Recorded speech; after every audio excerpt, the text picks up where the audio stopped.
For some, a V8 associates with US muscles. Others think of Mercedes or outright AMG, and die-hard truck lovers will mention Scania right away. It all started in the late 60s, and the legend has been living ever since. The Scania V8 is one of the examples of why we love companies that do not forget about their heritage.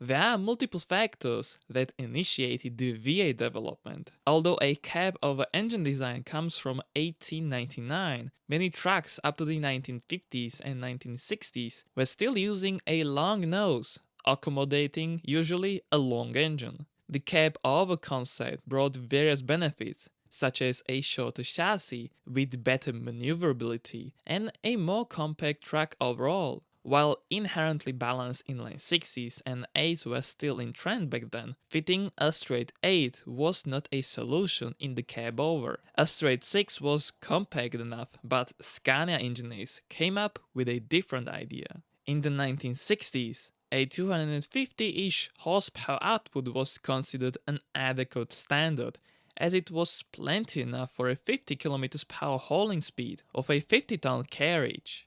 In an old document, Swedes would talk about a speed race research from 1964, also with the help of Scania Buses, which was carried out to find out the safety of such a measure. Local authorities increased the permitted speed of heavy trucks from 50 to 70 km/h, and so besides the aforementioned reasons, a new unit was coming along.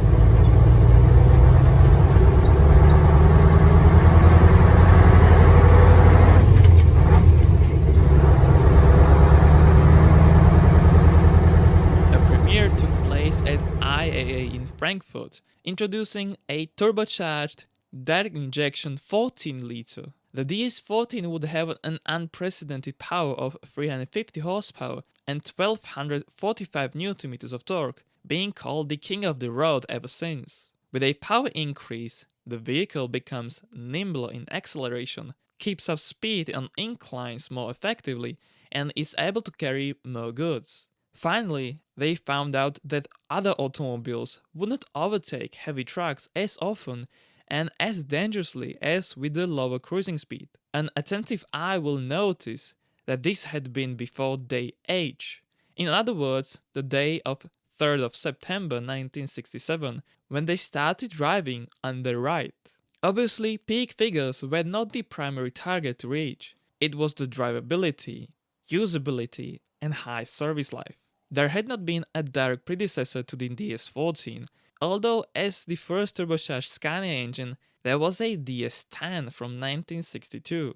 The turbo provided a significant boost of torque, yet from 1000 rpm, ensuring good pulls without a need for as often shifting. Not only that, but it also increased the lifespan of the engine.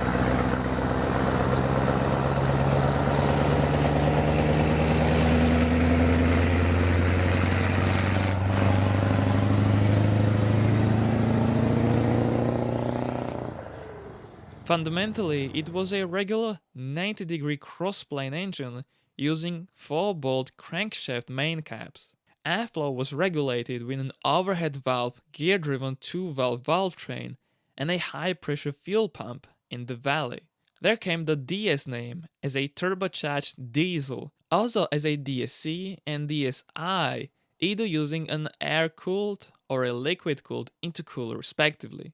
In the middle of the 70s, German experts for transportation came up with a recommendation for every truck to have at least a power-to-weight ratio of 8:1, valid since 1972. The DS14 technically brought an increase of 34% in the power-to-weight ratio compared to a 260 horsepower previous top-of-the-range model. In 1976, the DS14 underwent an upgrade, promising 375 horsepower, almost 10 horsepower per ton, available 300 rpm lower. During the next decade, the power grew to 480 horsepower and nearly 2000 Nm of torque, and the latest generation of the 14-liter had up to 536 horsepower, fulfilling the Euro 2 regulation. The 14.2-liter was designed to go beyond goods transportation. It was sold as a 260 horsepower variant for a bus application made in a number of 900 between 1971 and 1977. At the same time, its marine and industrial iteration was built in over 21,000 units, produced during the lifespan of the 14-liter. There were nearly 100,000 DS14s made between 1969 and 2002, and it shows how popular and great it was.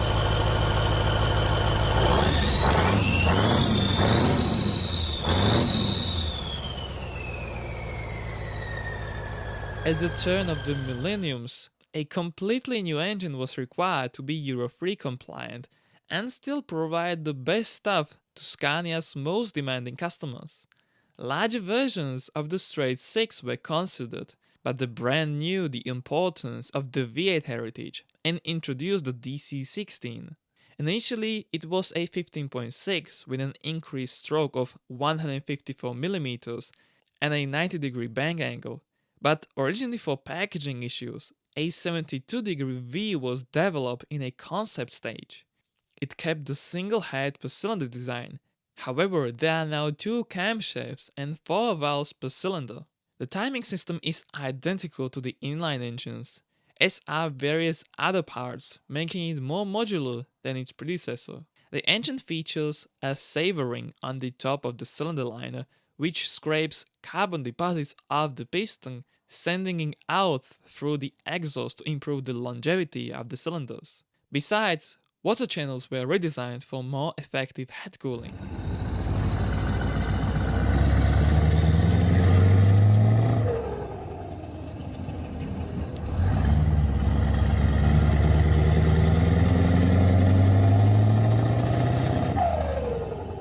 In 2010, the engine underwent an update with an increased bore width to 130mm. In total, with the stroke of 154mm, the displacement grew to 16.4 liters, using a lighter yet stronger block made of a compacted graphite iron.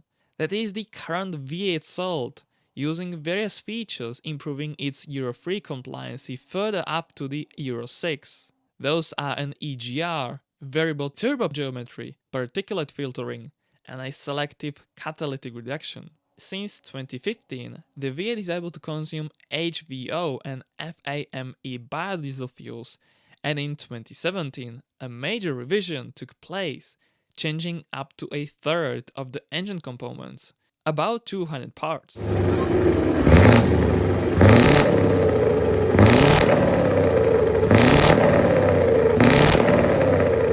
Most recently, in late 2020, a power increase was announced with the 770 horsepower top-of-the-range model. The most powerful V8s are able to haul up to 250 tons or a 120-ton cargo up to a 12-degree incline. This is also possible thanks to Scania's Opti-Cruise gearbox, which is based on a manual transmission design with a single clutch blade. Interestingly, it can shift to the top 12th gear already at 25 km per hour.